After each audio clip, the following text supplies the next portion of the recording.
1921 онд монголчууд ингэж л амьдарсан. 21-р зуунд бид энэ хэвээр энэ л байна. Хойж ирээдүй маань ингэж амьдарсаар байхыг бид хүснэ гэж үү?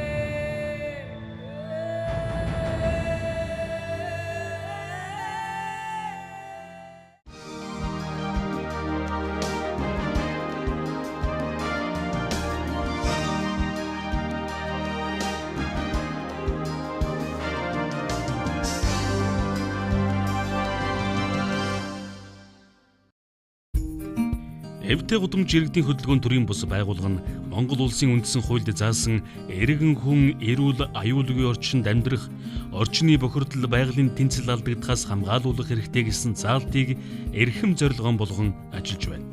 Эвтэй гудамж иргэдийн хөдөлгөөн төрийн бус байгууллагыг анх үүсгэн байгуулсан шалтгаан нь бол Монгол улсын 3 дахь ерөнхийлөгч Монгол Ардын хувьсгалт намын дарга Намрын энх хоёрын илтгэлээ эцэнд сууж авах үед төрсөн л доо. Тэр лекцэн дээр юу байсан бэ гэвэл иргэд нийлээд иргэд санаачлаад тэгээд иргэдийн одоо хамгийн түрүүний хэрэгцээтэй байгаа амьдрал ахуйгаа яаж хэрхэн өөдөн татах уу, амьдрах орчноо хэрхэн яаж өөдөн татах уу, энэ тал дээр ажиллах хэрэгтэй юм байна гэдгийг олж хараад тэгээд энэ санаа бол анх төрсөн. 2015 оны 11-р сарын 11-ний өдөр анх үүсгэн байгуулж улсын бүртгүүлээд тэгээд ажлын байраа бэлдээд тэгээд ажилдаа орсон л доо. Ажилдаа ороход бол Монголын гэр оролт хамгийн их тулгамдж байгаа дутагдж байгаа асуудал юу вэ гэж үзсэн. Тэгээд эндээсээ хамгийн чухалчлаад 3 асуудлыг барьж авсан. Бид ундны усны болон бохирын шугамыг айл өрхүүдэд дэвшгүр дэмжтэй болгож, хог аягдлын менежментийг энгийн байдлаар шийдвэрлэн түүндээ тулгуурласан ажлын байр бий болгож, тогтвортой орлогын их үүсвэрийг бүрдүүлэх зорилгод хүрэхийн төлөө ажиллаж эхэллээ. Эдгээрийг цогцоор нь бий болгохын тулд доорх асуудлуудыг шийдвэрлэх шаардлагатай. Үүнд ундны усны хэрэгцээ түгээлт, ахуйн бохир усны зайлуулалт, зарцуулалт, хог аягдлын ашиглалт. Одоо бид чинь ингээд иргэдээ гинтгэл нэг сайхан байшинд оруулаад тэгээ утаагүй болоод орон сууцчулчин дахин төлөвлөчин гэж ингэж хараад байгаа нийтээрээ. Тэгэхээр эн чинь бас хүртээмжтэй юу гэвэл бас инженер технологийн шийдэл, эдийн засгийн байдал, иргэдийн орлого чадвараа эдгээртэй уялдаад үзэх юм бол бас юугүй шийдэгдэх асуудал бас биш болоод байгаа байхгүй. За тэгээ хотын захиргааны гаргасан тайланг үзэхээр 3 жилийн дотор 600 айл өрхийг дахин төлөлтөнд хамруулсан гэж тайлан гараад байдаг.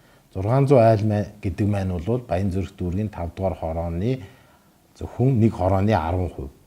Тэгэхээр 5 дугаар хороог тоолоод үзэх юм бол 3 жил гэж тооцвол ахаад 10 гэхээр зөвхөн нэг хороон дээр 30 жил шаардлагатай болчих гээд байна. Тэгэхээр бид нэр ямар байдлаар хурдан 5 жил, магадгүй 10 жилийн дотор асуудлыг шийдвэрлэх шаардлагатай вэ гэвэл яг тухайн газар дээр нь хашаан дээр нь дэд бүтцийн шийдээд ажлын байранд бий болгох энэ зорилгыг л би тавих ёстой гэж харж байгаа юм.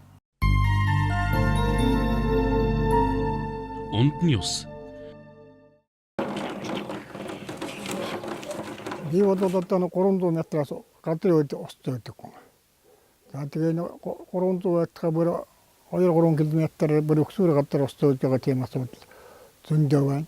Одоо хойвонгоор эсвэл төрдөг дэргээр эсвэл үүрээд чирээд ингээд зүтгэж байгаа. Энэ ажлыг хөнгөлөд гэрт маань оруулаад ирвэл одоо энэ шиг тустай дэмтэй энэ шиг одоо хүний төлөө тийм ажил бол бас тэр болгон одоо үед байхгүй байна л да. Энэ усны асуудлыг маань шийдэх гэж байгаа л одоо баяртай байна. Ундны усныг ханнаасаа авч цэвэр цэмцгэр орчинд амьдрахыг хүсэхгүй хүн гэж нэгч үгүй. Өдөр бүхэн хол худгаас ус авахгүйгээр гэртээ байж цоргоноос цэвэр усан авах боломжийг бид олгох юм. Ер нь бол нэгдсэн үндэсний байгууллагаас нэг хүн хоногт 20-с доошгүй литр ус хэрглэж эрүүл аюулгүй орчинд амьдрах нөхцөл нь хангаж байна гэж үзэж байгаа. Тийм учраас энэ усанд ус хоригдлуулах самхагийг барьснаар гэр хорооллын усан хангамжийн асуудлыг хамгийн хямдар, хамгийн үр дүнтэйгээр шийдвэрлэх арга замаа гэж ингэж үзэж байгаа. Үүний эхлэл болгон Улаанбаатар хотын Баянзүрх дүүрэг. Тэр дундаа нийслэлийн бодлого хожимдож хүрдэг хороодод анхныхын төслийг хэрэгжүүлэхээр боллоо. Тэгэхээр эвтэй удамжныхын төслийн хүрээнд бид нар усны одоо монгол хэлээр бол самхаг гэж буулгаад байгаа барихаар төлөвлөж байгаа залуучуудын үйл ажиллагаа бол усны нөөцийн талаас, ус хуримтлуулах асуудлын талаас, усны ашиглалтын талаас гээд их олон талаас нь бодоод үзэхэд бол дэмжихээс өөр аргагүй буюу дэмжих ёстой. Хамгийн зөв зүйтэй арга зам гэж үзэж байна. Эвтэй гудамж иргэдийн хөдөлгөөн төрийн бус байгууллагаас эхний ээлжинд 5-22 дугаар хорооны нутагт 2000 өрхийг хангах усан сангийн түгээлтийг хашаа бүрд хүргэх системээр 2 цамхаг барьж ашиглалтанд өгөх зорилго тавин ажиллаж байна. Гүний худаг, насос мотор, дадсан усыг цуглуулах сав, эдгээрийг байрлуулах цамхаг.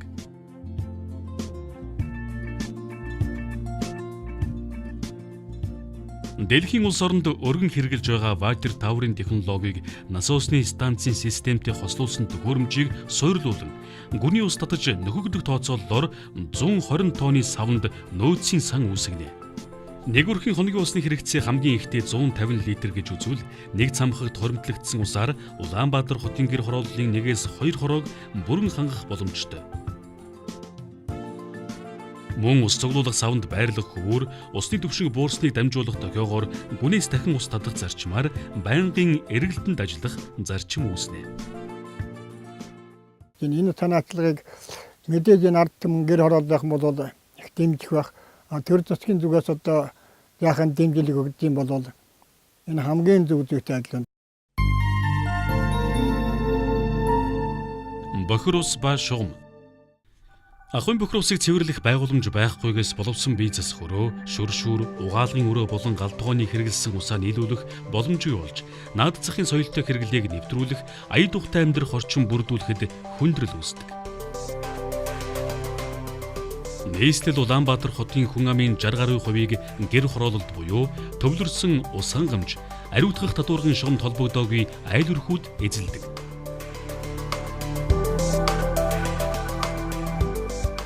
Халдварт өвчнөөр жилдийн 41.4 мянган хүн өвчлөгөөс халдварт шараар өвчлөгсдийн тоо 2234 буюу 32.5%-аар, цусан суулгаар өвчлөгсдийн тоо 352 буюу 11.4%-аар өссөн байна.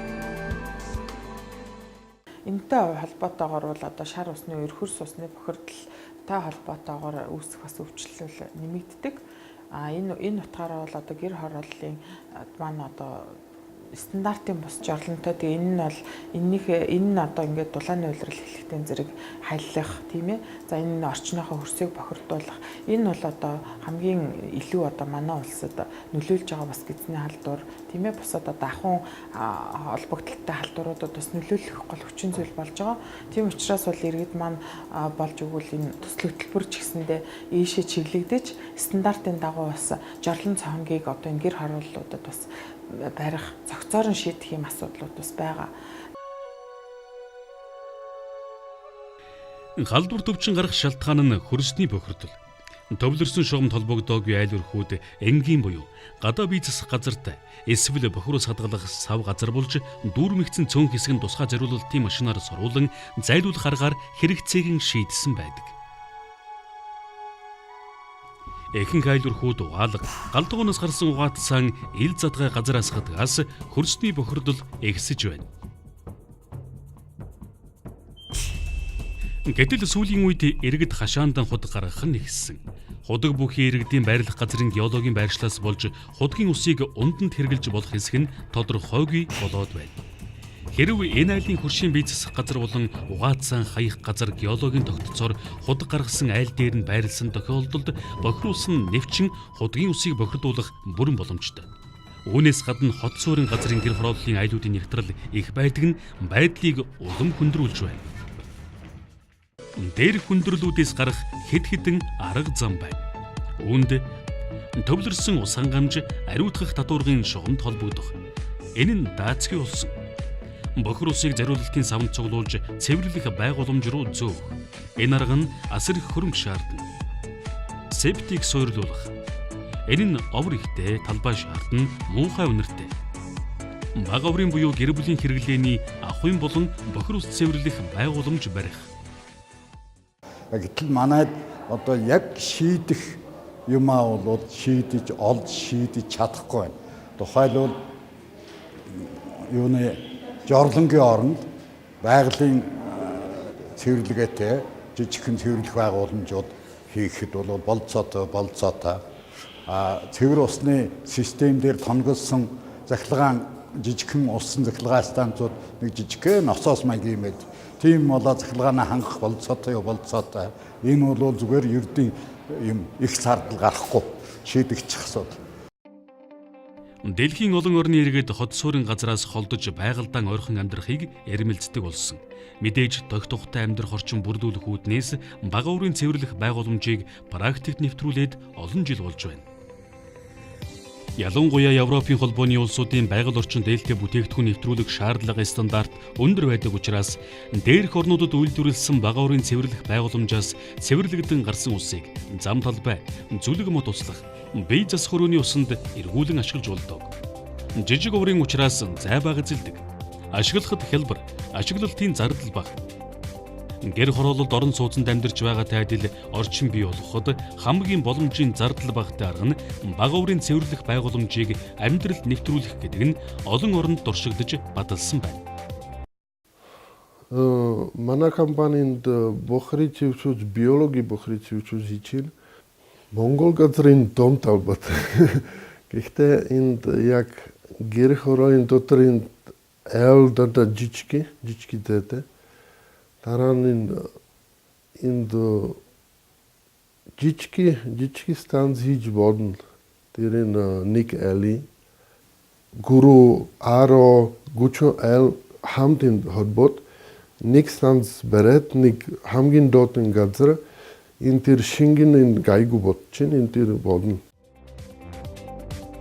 Иймд төвлөрсөн ус хангамж, ариутгах татваргад холбогдох боломж муутай суурин, цуслан, гэр хорооллын айл өрхүүд, жуулчны бааз зэрэг газруудад Монгол улсын МНС 4943 2011 стандартын шаардлага хангасан бага үрийн цэвэрлэх байгууламжийг нэвтрүүлэх шаардлагатай болоод байгаа юм. Айл өрхүүд бие даасан эсвэл 3-5 гудамжаараа хэсэгчлэн бие даасан бохир цэвэрлэх системд холбогдсон нэгдсэн журмаар бохирын лагийг соруулан тээвэрлэх аргаар шийдвэрлэж болох юм. Энэ арга нотоогоос 120 жилийн өмнө Франц улсад анх нэвтэрч олон улс оронд хэрэглэгдэж байна. Америк нэгдсэн улсад гихтэл 40 сая их бага ийм систем ажиллаж байна гэсэн тооцоо мэдээ байдаг. Энэхүү системийн механик, биологийн хөрсний гэсэн үндсэн 3 хэлбэрээр хөгжин ирсэн. Үүний хувьд төдийлөн өндөр биш бөгөөд ашиглалтын зардлыг өрхийн орлогыг дэмжих хэлбэрээр үргэлжлүүлэн ашиглах боломжтой.